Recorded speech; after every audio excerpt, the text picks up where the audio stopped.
Pad expenses வந்து நம்ம பேமெண்ட்டில் போடுவோம். ரிசீவ்ட் அண்ட் இன்கம் வந்து ரெசிப்டில் போடுவோம். அடுத்ததாக ஜேர்னல்ங்கிறது வந்து என்னென்னா கேஷ் இல்லைன்னா பேங்க்கில் வந்து இல்லாத ஒரு அட்ஜஸ்ட்மெண்ட் என்ட்ரிஸை வந்து ஜேர்னல் என்ட்ரியில் வந்து நம்ம போடுவோம்.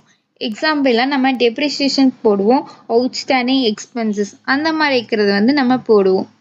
அடுத்ததாக சேல்ஸுங்கிறது வந்து என்னென்னா சேல்ஸ் ஒரு பொருளை வந்து நம்ம விற்கிறோம் அப்படின்னா வந்து நம்ம இதில் வந்து போடுவோம்.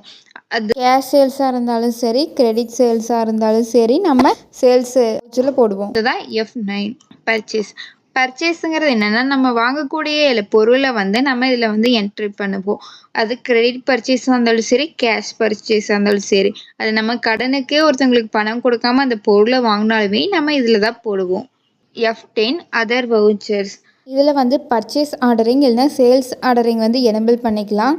அதுவும் இல்லாமல் மற்ற ஃபியூச்சர்ஸ் எல்லாமே இதில் இருக்குது. Memo voucher, physical stock journal போன்ற. அடுத்ததான் சேஞ்ச் மூடுக்கு வந்து நம்ம கண்ட்ரோல் H கொடுத்தோம்னா அக்கௌண்டிங் மூடு வந்து என்னவா இருக்கணுங்கிறத நம்ம செலக்ட் பண்ணிக்கலாம். நம்ம வவுச்சர் போடுறங்காட்டி வவுச்சர் வந்து எனேபிள் பண்ணிக்கலாம். மோர் டீட்டெயில்ஸ்னு வந்து இருக்கல்ல, அதுக்கு வந்து நம்ம கண்ட்ரோல் I கொடுத்தோம்னா ஜென்ரலாக என்னென்ன இருக்குங்கிறத வந்து காமிக்கும்.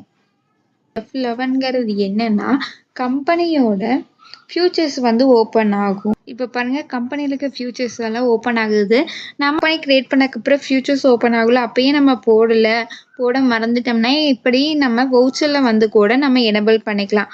அதுக்கான ஷார்ட்கட் கீ F11. அடுத்ததாக F12 இதில் கான்ஃபிகரேஷன் வந்து ஓப்பன் ஆயிடுச்சு. இதில் நம்ம வேணுங்கிற வந்து நம்ம எனேபிள் வந்து பண்ணிக்கலாம். F2லேருந்து F12 நம்ம வவுச்சர்ஸ் வந்து பார்த்தாச்சு. அடுத்ததான் நம்ம இதுக்கான ஷார்ட்கட் கீ வந்து எப்படி யூஸ் பண்ணுறதுன்னு பார்க்கலாம்.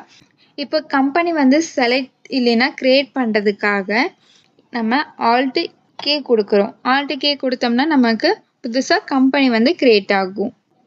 F2 கிளிக் பண்ணிங்கன்னா உங்களுக்கு டேட் வந்து சேஞ்ச் ஆகும். டேட் சேஞ்ச் பண்ணுறதுக்கு